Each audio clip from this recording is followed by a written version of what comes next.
ഒരു സൺഡേ അല്ലേ, Sunday fun day എന്നല്ലേ സാധാരണ പറയുന്നത്. എനിക്കത്ര ഫണ്ണല്ലായിരുന്നു. കാരണം എന്താ, രാവിലെ എണീച്ചപ്പോൾ തന്നെ പീരീഡ്സായി. എൻ്റെ കയ്യിലാണെങ്കിൽ സാനിറ്ററി പാഡ് ഇല്ലായിരുന്നു. പിന്നെ അതൊക്കെ പോയി വാങ്ങിക്കൊണ്ടൊക്കെ വന്നു. എന്നിട്ടാണ് ഞാൻ ഫുഡ് കഴിക്കാനിരുന്നത്. ഫുഡ് കഴിച്ച് കഴിഞ്ഞതിന് ശേഷം ഞാൻ വിചാരിച്ചു കുളിക്കാം, പീരീഡ്സ് ആയതല്ലേ, ജസ്റ്റ് എന്തോ ഒരു റിഫ്രഷ്മെൻ്റ് ആണോ, ഒരു ഫ്രഷ്നെസ് എനിക്ക് വേണമെന്ന് തോന്നി. കാരണം ഞാൻ ഭയങ്കര ടയേർഡായിട്ടിരിക്കുന്ന കണക്ക് എന്തോ ഒരു ജാതി ഫീൽ. അപ്പോൾ ഞാൻ വിചാരിച്ചു ഒന്ന് എണ്ണയൊക്കെ തേച്ച് വിസ്തരിച്ചൊരു കുളി കുളിച്ചാലോ എന്ന്. ഞാൻ നോർമലി അങ്ങനെ എണ്ണ തേക്കാറില്ല. ഞാൻ എണ്ണ ഒരു 2-3 മാസം കൂടുമ്പോഴാണ് തലയിൽ എണ്ണ തേക്കാറുള്ളത്. കാരണം എൻ്റെ ഫേസും എൻ്റെ ഹെഡും ഭയങ്കര ഓയിലിയാണ്. പക്ഷേ എൻ്റെ കാലും കൈയൊക്കെ നല്ല ഡ്രൈയുമാണ്. എനിക്ക് അങ്ങനെ ഒരു പ്രത്യേകതരം സ്കിന്നാണ്. ഇത് എന്താ ഞാൻ ചെയ്യുന്നതെന്ന് വെച്ചാൽ, ഇത് ഫേസ് യോഗയാണെന്നാണ് എൻ്റെ ഒരു വൈപ്പ്. പക്ഷേ ഇങ്ങനെയൊന്നും അല്ല കേട്ടോ ചെയ്യാറ് ഉള്ളത്.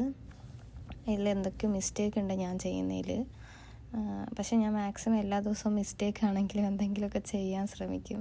പിന്നെ ഒരു ഫേസ് പാക്ക് ഇടാമെന്ന് വെച്ചു. ഇത് എൻ്റെ തന്നെ റെമഡീസ് വെച്ചിട്ടുള്ളൊരു ഫേസ് പാക്കാണ്. ജസ്റ്റ് എന്താ കടലമാവും കാപ്പിപ്പൊടിയും കൂടെ അതൊന്ന് ഫേസിൽ ഇടാം. കാരണം വൈറ്റ് ഹെഡ്സും ബ്ലാക്ക് ഹെഡ്സും ഒരുപാടുണ്ട്. പക്ഷേ ഇതിട്ടാൽ പോകുമെന്ന് ചോദിച്ചാൽ അതിനും എനിക്ക് ആൻസർ ഇല്ല. ഞാനിങ്ങനെ ഓരോന്നൊക്കെയാണ് ശ്രമിക്കാറുള്ളത്. കാരണം കെമിക്കൽ സാധനമൊന്നും ഞാൻ വാങ്ങി യൂസ് ചെയ്യാറില്ല. ഇതൊക്കെ ആകുമ്പോൾ പിന്നെ എന്തെങ്കിലുമൊക്കെ വന്നാലും നമുക്ക് സാരമില്ലെന്ന് വെക്കാമല്ലോ. വേറെ ഒന്നും വരത്തില്ല, കൂടിപ്പോയാൽ 2 മുഖക്കുരു വരും, അല്ലെങ്കിൽ ഒന്ന് കരിവാളിപ്പാവും, അത്രയല്ലേ ഉണ്ടാകത്തുള്ളൂ. അതിനൊക്കെ അതൊക്കെ വാരി ഇടുന്നുണ്ട്.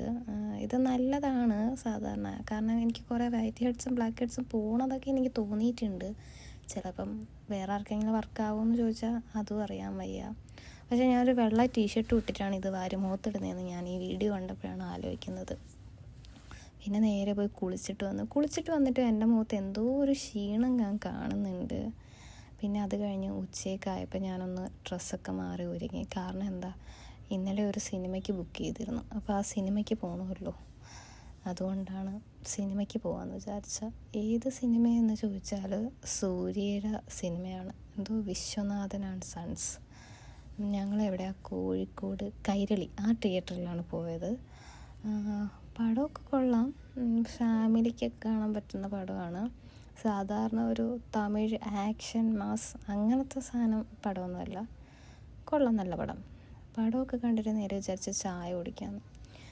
ഞാൻ നല്ലൊരു മുട്ട ഫാനാണ്, അതുകൊണ്ട് കാടമുട്ട ഒരു പ്ലേറ്റ് വാങ്ങിയായിരുന്നു. നല്ല ടേസ്റ്റാണ്. ഇത് മുകുദാർ ബീച്ചിൻ്റെ അവിടെ ഉള്ളൊരു ചായക്കടയാണ്. അത്യാവശ്യം നല്ല ഫേമസ് ആണ് ആ ചായക്കട. ഒരുപാട് പേര് അവിടെ വന്നിരുന്ന് ചായ കുടിക്കുന്നതാണ്.